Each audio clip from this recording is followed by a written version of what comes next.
दोस्तों नमस्कार, मैं नैन्सी। आज हम लोग बायोलॉजी के सेल चैप्टर का नेक्स्ट पार्ट देखेंगे।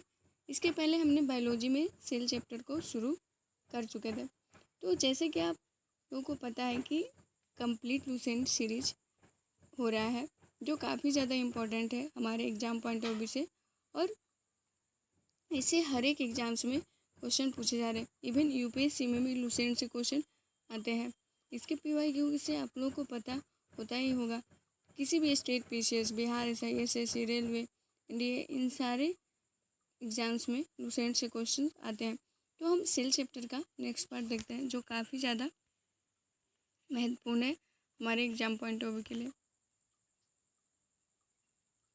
कोशिका की आकृति और माप, यानी कि सजीवों में पाई जाने वाली जो कोशिका की संख्या होती है, जो आकृति होती है, जो उसकी माप होती है, यानी कि जो उनकी माप होती है, किसी भी वो विविध होती है। यानी कि किसी जीव में केवल एक कोशिका हो सकती है, जो सभी जैव प्रक्रम को एक ही कोशिका के माध्यम से कर सकता है, यानी कि संपादित कर सकता है। कुछ अन्य जीवों में अनेक कोशिकाएं होती हैं, जो विभिन्न प्रकार को संपादित करती हैं। अम्बीबा, पैरामीशियम तथा जीवाणु में शरीर में केवल एक कोशिका होती है, जिन्हें एक कोशिकीय जीव कहते हैं। दूसरी ओर अनेक कोशिकाएं भी होती हैं, जिन्हें बहुकोशिकीय या मल्टी सेलुलर ऑर्गेनिज्म कहते हैं।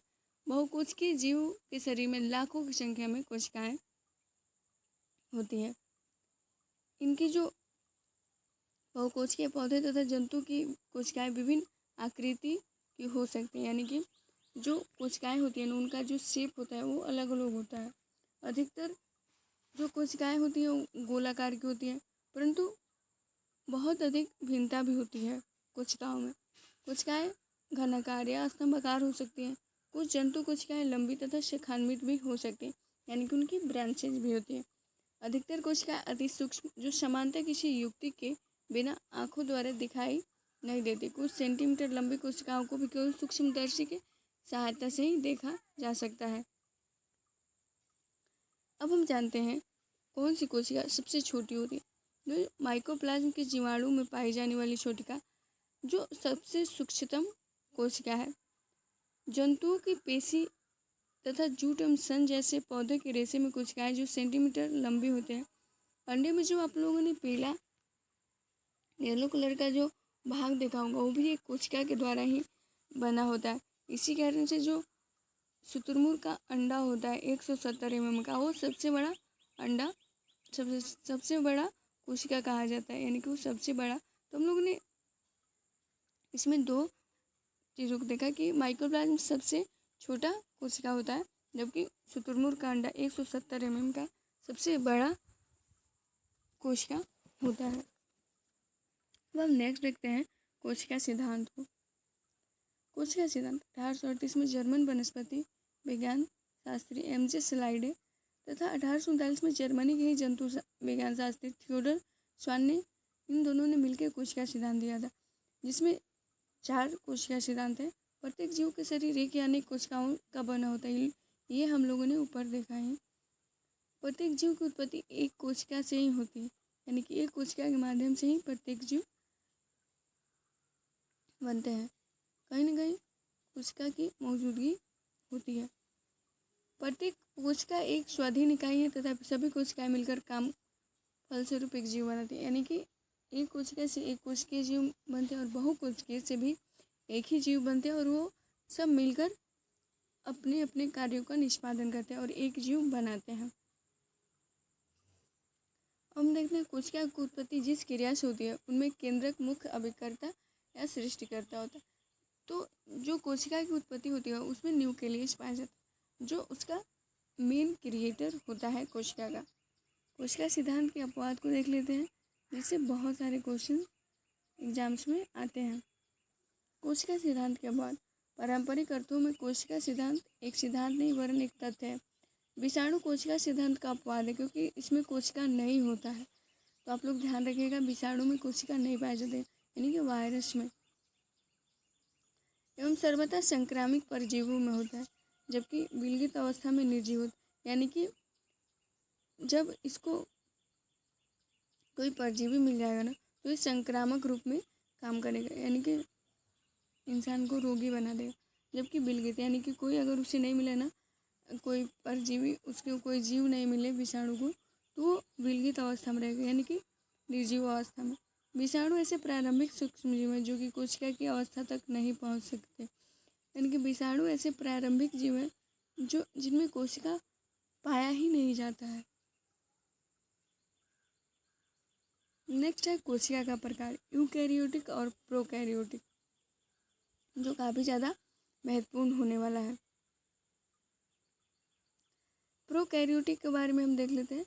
प्रोकैरियोटिक इस प्रकार की कोशिकाएं विभिन्न कोशिकाएं प्रारंभिक कोशिकाएं कहलाती हैं, यानी कि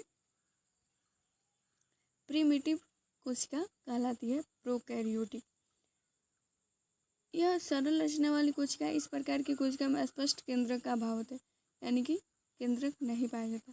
जीवाणु कोशिका, बैक्टीरियल सेल इस प्रकार की कोशिका का सबसे बड़ा उदाहरण है। इस आकार की कोशिका के मध्य होता है।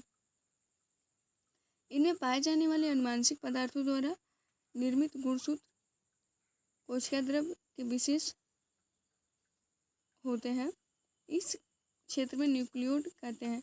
केंद्रक झिल्ली की अनुपस्थिति के कारण इनमें केंद्रक पाए जाने पदार्थ जैसे डीएनए, प्रोटीन आदि के द्रव के संपर्क होते हैं। कोशिका द्रव में राइबोसोम कण उपस्थित होते हैं, परंतु अन्य कोशिका अंगों का अभाव होता है। प्रकाश संश्लेषी जीव हरित लौक प्लाज्मा झिल्ली द्वारा निर्मित थैलोनुमा संरचना में होते हैं। अब हम यूकैरियोटिक को देखते हैं। वैसी कोशिकाएं जो पूर्ण रूप से विकसित हैं यूकैरियोटिक कोशिकाएं कहलाती, यानी कि इसमें यूकैरियोटिक में विकसित कोशिकांग भी पाए जाते हैं। इस प्रकार की कोशिकाएं में विषाणु, जीवाणु तथा नील हरित शैवाल को छोड़कर सभी पौधे तथा जंतु आते हैं, यानी कि यूकैरियोटिक में विषाणु नहीं पाए जाते, जीवाणु नहीं पाए जाते तथा नील हरित शैवाल यानी कि ब्लू ग्रीन एल्गी नहीं पाया जाता है। इन तीनों को छोड़ के पौधों तथा जंतु पाई जाती है। यह रचनात्मक रूप से पूर्ण विकसित कोशिका होती है। इनका आकार अलग अलग होता है। इस पर कोशिकाएं पूर्ण विकसित केंद्रक होता है जो चारों ओर से दोहरी झिल्ली द्वारा घिरा होता है। कोशिका द्रव में झिल्ली कोशिकांग भी पाए जाते हैं। इनमें गुणसूत्रों की संख्या अधिक होती है। अब हम यूकैरियोटिक और प्रोकैरियोटिक में डिफरेंट देख लेते हैं। प्रोकैरियोटिक कोशिका यह आदिम यानी कि प्रिमिटिव कोशिका है और यूकैरियोटिक सुविकसित कोशिका है। सेकेंड नंबर, इनमें प्रारंभिक अविकसित केंद्रक होता है, जबकि यूकैरियोटिक में पूर्ण विकसित केंद्रक होता है। इनमें केंद्रक कला तथा केंद्रिका अनुपस्थित होता है प्रोकैरियोटिक में, जबकि यूकैरियोटिक में केंद्रक कला तथा केंद्रिका उपस्थित होता है।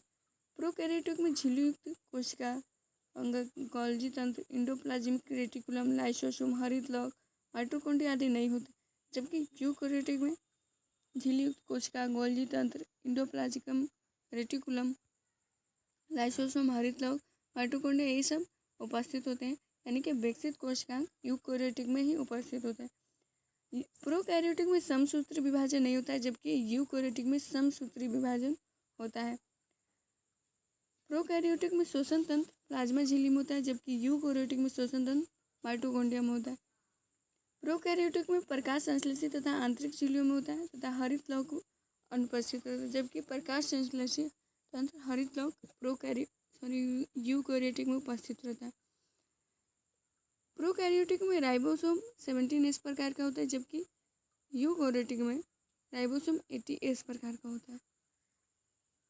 प्रोकैरियोटिक में कोशिका भित्ति पतली होती है, जबकि यूकैरियोटिक में कोशिका भित्ति मोटी होती है। प्रोकैरियोटिक में कशाभिक सूक्ष्म तंतु होते हैं तथा 9+2 की व्यवस्था करते हैं, जबकि यूकैरियोटिक में कशाभिक सूक्ष्म नलिकाओं की उपस्थिति होती है और 9+2 की ही व्यवस्था करती है। नेक्स्ट है, प्रोकैरियोटिक में कोशिकाएं अनुपस्थित होती हैं, जबकि यूकैरियोटिक में कोशिकाएं उपस्थित होती हैं। प्रोकैरियोटिक में लैंगिक जनन नहीं होता है, जबकि यूकैरियोटिक में लैंगिक जनन होता है। प्रोकैरियोटिक में कोशिका विभाजन विखंडन मुकुलन द्वारा होता है, जबकि यूकैरियोटिक में कोशिका का विभाजन समसूत्री और द्विसूत्री द्वारा होता है। प्रोकैरियोटिक में केवल एक गुणसूत्र पाया जाता है, जबकि यूकैरियोटिक में अधिक गुणसूत्र पाए जाते हैं। अब हम कोशिका की संरचना देखेंगे। कोशिका का निर्माण विभिन्न घटकों में होता है, जिन्हें कोशिकांग कहते हैं। प्रत्येक कोशिकांग एक विशिष्ट कार्य करता है। इन कोशिकांगों के कारण ही कोशिका एक जीवित संरचना है जो जीवन संबंधी सभी कार्य करने में सक्षम होता है। जीवों के सभी प्रकार की कोशिकाओं में एक ही प्रकार के कोशिकांग पाए जाते हैं। इनको 3 भागों में विभाजित किया गया है, जो है कोशिका झिल्ली, कोशिका द्रव्य, केंद्रक। तो हम देखते हैं कोशिका के बारे में। तो ये है जंतु कोशिका और ये है पादप कोशिका। तो सबसे पहले हम जंतु कोशिका को देखेंगे। जंतु कोशिका में कौन कौन सा भाग पाया जाता है। जंतु कोशिका में कोशिका द्रव्य पाया जाता है जो न्यूक्लियस और कोशिका झिल्ली के बीच होता है। रफ इंडोप्लाज्मिक रेटिकुलम पाया जाता है। सॉफ्ट इंडोप्लाज्मिक रेटिकुलम पाया जाता है जंतु कोशिका में। राइबोसोम पाया जाता है जंतु कोशिका में। गोल्जी उपकरण पाया जाता है जंतु कोशिका में। कोशिका झिल्ली, लाइसोसोम जिसे आत्महत्या की थैली कहा जाता है, वो भी पाया जाता है जंतु कोशिका में। केंद्रक, केंद्रिका, झिल्ली, रितिका यानी कि राइबोसोम, माइटोकॉन्ड्रिया भी पाया जाता है जंतु कोशिका में। अब हम देखते हैं पादप कोशिका में। पादप कोशिका में क्या क्या पाया जाता है। लाइसोसोम पादप कोशिका में पाया जाता है। रफ इंडोप्लाज्मिक रेटिकुलम भी पाया जाता है और सॉफ्ट इंडोप्लाज्मिक रेटिकुलम भी पाया जाता है पादप कोशिका में। हरित लौह केंद्रक पाया जाता है। गोल्जी उपकरण, केंद्रिका, प्लाज्मा झिल्ली, बाह्य कोशिका, माइटोकॉन्ड्रिया भी पाया जाता है पादप कोशिका में और कोशिका द्रव्य भी पाया जाता है पादप कोशिका में। इन दोनों में डिफरेंस ये है कि सेंट्रोसोम पादप कोशिका में नहीं पाया जाता है, जबकि जंतु कोशिका में सेंट्रोसोम पाया जाता है जो कोशिका विभाजन में सबसे महत्वपूर्ण भूमिका निभाता है। अब हम कोशिका द्रव्य को देखते हैं। कोशिका द्रव्य यानी कि साइटोप्लाज्म एवं केंद्रक से सम्मिलित होकर जीव द्रव्य या प्रोटोप्लाज्म को कहा जाता है। तो हम कोशिका झिल्ली के बारे में पढ़ते हैं जो काफ़ी ज़्यादा महत्वपूर्ण है। कोशिका झिल्ली, सेल मेम्ब्रेन। प्रत्येक कोशिका के सबसे बाहर चारों ओर एक बहुत पतली, मुलायम और लचीली झिल्ली होती है जिसे कोशिका झिल्ली या प्लाज्मा झिल्ली भी कहते हैं या प्लाज्मा मेम्ब्रेन भी कहते हैं। यह झिल्ली जीवित एवं अर्धपरागम में होता है, यानी कि जो झिल्ली पाया जाता है वो जीवित होता है और यह अर्धपरागम होता है। क्योंकि इस झिल्ली द्वारा कुछ ही पदार्थ अंदर या बाहर जा सकते हैं, सभी पदार्थ नहीं, इसको चयनात्मक पराग झिल्ली भी कहा जा सकता है। इलेक्ट्रॉन सूक्ष्मदर्शी भी एक दोहरी झिल्ली के रूप में दिखलाई देती है। इसमें बीच बीच में अनेक छिद्र होते हैं। कोशिका झिल्ली लिपिड एवं प्रोटीन के बने होते हैं। आप लोग इसको जरूर ध्यान में रखिए। कोशिका झिल्ली लिपिड और प्रोटीन दोनों से मिलकर बना होता है। लिपिड का मतलब वसा हो गया और प्रोटीन का मतलब प्रोटीन। यह 2 प्रोटीन तथा इनके बीच एक परत लिपिड का होता है। अब हम नेक्स्ट देखते हैं। कोशिका झिल्ली एक सीमित झिल्ली की तरह कार्य करता है। यह कोशिका के निश्चित आकार को बनाए रखता है। साथ ही कोशिका को यांत्रिक सहारा भी प्रदान करता है। कोशिका झिल्ली या विभिन्न प्रकार के अणुओं से को बाहर एवं अंदर करने में भी महत्वपूर्ण भूमिका निभाता है कोशिका झिल्ली। तो आज हम लोगों ने सेल में नेक्स्ट टॉपिक को देखा जो काफ़ी ज़्यादा महत्वपूर्ण होने वाले हैं हमारे एग्जाम पॉइंट ऑफ से। आई होप आपको ये वीडियो पसंद आई होगी। तो प्लीज़ वीडियो को पूरा देखिएगा एंड लाइक, सब्सक्राइब, शेयर ज़रूर कीजिएगा। धन्यवाद।